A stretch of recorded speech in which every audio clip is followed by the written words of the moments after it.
Welcome back to my channel. നമുക്കിന്നൊരു ഹോട്ടലിൽ നിന്നൊക്കെ കിട്ടുന്ന ഒരു മഞ്ഞ കളറിലുള്ള ഒരു മീൻകറി ഉണ്ടല്ലോ, നല്ല ടേസ്റ്റ് ആയിട്ടുള്ള ഒരു പുളിയൊക്കെ ഉള്ള ഒരു മീൻകറി, അതൊന്ന് ഉണ്ടാക്കി നോക്കിയാലോ. അതിന് വേണ്ടിയിട്ട് ഞാനിവിടെ കേര മീനാണ് എടുത്തേക്കുന്നത്. ഈ മീനിൻ്റെ രണ്ട് സൈഡും ഇതുപോലെ ഒന്ന് ചെത്തിക്കളഞ്ഞിട്ട് ഇതിൻ്റെ ആ സൈഡിൽ ഇങ്ങനെ പിടിച്ചങ്ങ് വലിച്ചാൽ മതി. ഈ തൊലി ഇങ്ങ് ഉരിഞ്ഞു പോരും. പക്ഷേ ഇത് അത്രയ്ക്ക് ഫ്രഷ് മീനല്ല, ആണെങ്കിൽ പെട്ടെന്ന് തന്നെ ആ തൊലി ഇങ്ങ് ഉരിഞ്ഞു പോരും. അപ്പോൾ ഞാൻ അതിൻ്റെ തൊലിയൊക്കെ ഉരിച്ച് കളഞ്ഞിട്ട് എടുത്ത് വെച്ചിട്ടുണ്ട്. ഇനി നമുക്കിതൊന്ന് മുറിച്ചെടുത്തിട്ട് ഇതുപോലൊന്ന് മുറിച്ചതിന് ശേഷം നമുക്ക് ചെറിയ പീസസ് ആക്കി വെട്ടിയെടുക്കാം.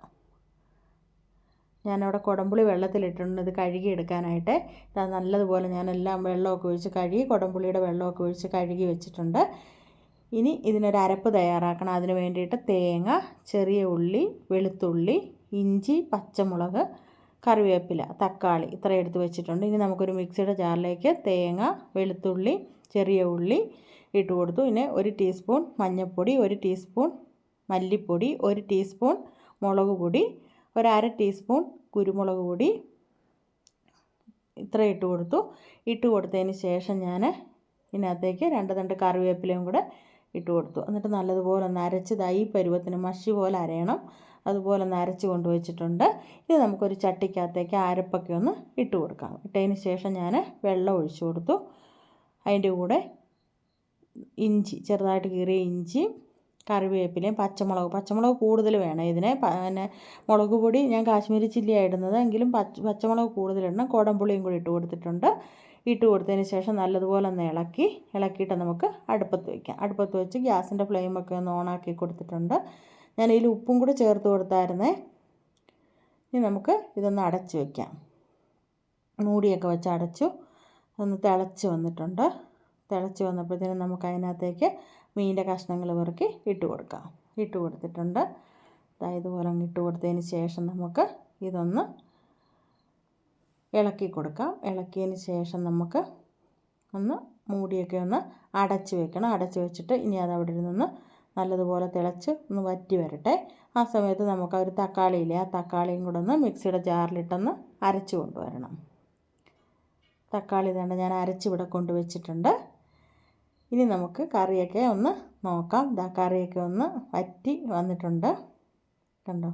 ആ സമയത്ത് നമുക്കിനി ആ അരച്ച് വെച്ചിരിക്കുന്ന ആ തക്കാളിയില്ലേ, അതും കൂടെ ഒന്ന് അതിലേക്ക് ഒഴിച്ച് കൊടുത്തിട്ട് ഇതുപോലെ ഒന്ന് ചുറ്റിച്ച് കൊടുക്കുക. സ്പൂൺ ഇട്ട് കഴിഞ്ഞാൽ ചിലപ്പോൾ അങ്ങ് ഉടഞ്ഞു പോകും. അതുകൊണ്ടാണ് ഞാൻ സ്പൂൺ ഇടാതാണ്ട് ഇതുപോലെ എങ്ങും തൊടാത്ത രീതിയിൽ ഞാൻ സ്പൂൺ ഇട്ടൊന്ന് ചെറുതായിട്ട് ഇളക്കി കൊടുത്തു. ഇനി ഇതിനൊന്ന് താളിച്ചെടുക്കാനായിട്ട് ഞാൻ ചെറിയ ഉള്ളിയും വെളുത്തുള്ളിയും അരിഞ്ഞു വെച്ചിട്ടുണ്ട്. കറിയൊക്കെ ഒന്ന് വറ്റി വന്നിട്ടുണ്ട്. ഇനി നമുക്ക് ഒരു പാനൊക്കെ ഒന്ന് അടുപ്പത്ത് വെച്ച് കൊടുക്കാം. അതിനകത്തേക്ക് ചൂടാകുമ്പോൾ വെളിച്ചെണ്ണ ഒഴിച്ച് കൊടുക്കാം. വെളിച്ചെണ്ണ ഒഴിച്ച് കൊടുത്തിട്ടുണ്ട്. ഇനി അത് ചൂടായി വരുമ്പം കടുകിട്ട് കൊടുത്തു. പിന്നെ വറ്റൽമുളക് ഇട്ട് കൊടുത്തു. അതിന് ശേഷം നമുക്ക് ആ ചെറിയ ഉള്ളിയും വെളുത്തുള്ളിയും കൂടെ അതിലേക്കിടാം. ഇട്ടിട്ടുണ്ട്. ഇട്ടതിന് ശേഷം ഒന്ന് ചെറുതായിട്ട് ഇളക്കി കൊടുക്കുക. ഇളക്കിയിട്ടുണ്ട്. ഇനി നമുക്ക് അതിലേക്ക് 2 തണ്ട് കറിവേപ്പിലയും കൂടി ഇട്ട് കൊടുത്തു. ഇട്ട് കൊടുത്തതിന് ശേഷം അതൊന്ന് മൂത്ത് വരട്ടെ. മൂത്ത് വരുമ്പോൾ നമ്മുടെ മീൻ കറിക്കകത്തേക്ക് അതെടുത്തൊന്ന് ഒഴിച്ചു കൊടുക്കാം. ഒഴിച്ചു കൊടുത്തിട്ടുണ്ട്. ഞാൻ കറിക്കകത്ത് ഇത്തിരി ഇരിപ്പുണ്ടായിരുന്നു, അതിനകത്ത് ഇത്തിരി വെളിച്ചെണ്ണയൊക്കെ, അതുകൊണ്ട് ഞാൻ അതിലൊഴിച്ച് ഇത്തിരിയും കൂടെ അങ്ങ് ഒഴിച്ചു കൊടുത്തു. ഇനി ഒരു 5 മിനിറ്റ് ശേഷം മൂടിയൊക്കെ ഒന്ന് തുറന്നിട്ട് നമുക്ക് ചെറുതായിട്ടൊന്ന് ഇളക്കി കൊടുക്കാം. ഇളക്കിയതിന് ശേഷം നമുക്ക് ഒരു ബൗളിനകത്തേക്ക് ഒന്ന് എടുത്ത് വയ്ക്കാം. കണ്ടോ, നല്ലൊരു ടേസ്റ്റും നല്ലൊരു മണമൊക്കെ ഉള്ള ഒരു മീൻ കറിയാണ് ഇത്. അപ്പോൾ ഏത് മീൻ വെച്ച് വേണമെങ്കിലും ഇതുപോലെ ഉണ്ടാക്കാം. കേര തന്നെ വേണമെന്നൊന്നുമില്ല. ചെറിയ മീനില്ലേ, നമ്മുടെ അയല, കിളിമീനൊക്കെ ഉണ്ടെങ്കിൽ ഇതുപോലെ ഉണ്ടാക്കാം കേട്ടോ. അപ്പോൾ അതിൻ്റെ ചാറൊക്കെ നമുക്ക് ഹോട്ടലിലൊക്കെ കയറുമ്പോൾ കിട്ടുമ്പോഴൊക്കെ നല്ലൊരു ടേസ്റ്റ് അല്ലേ അതിൻ്റെ ചാറിന്. അപ്പോൾ ഇത് അപ്പത്തിൻ്റെ കൂടെയോ ചപ്പാത്തിയുടെ കൂടെയോ ചോറിൻ്റെ കൂടെയോ കപ്പയുടെ കൂടെയോ ചക്കയുടെ കൂടെയോ ഒക്കെ കഴിക്കാൻ നല്ലതാണ്. ഇടിയപ്പത്തിൻ്റെ കൂടെയും കഴിക്കാൻ കൊള്ളാം. ദോശയുണ്ടെങ്കിൽ ദോശയുടെ കൂടെ കഴിക്കാം. കണ്ടോ. അപ്പോൾ ഇതുപോലെ മീനൊക്കെ കിട്ടുമ്പോൾ ഒന്നുണ്ടാക്കി നോക്കിയിട്ട് അഭിപ്രായം അറിയിക്കാൻ മറക്കരുത്. അപ്പോൾ നല്ലൊരു വീഡിയോയുമായി അടുത്ത ദിവസം കാണാം. Okay, by.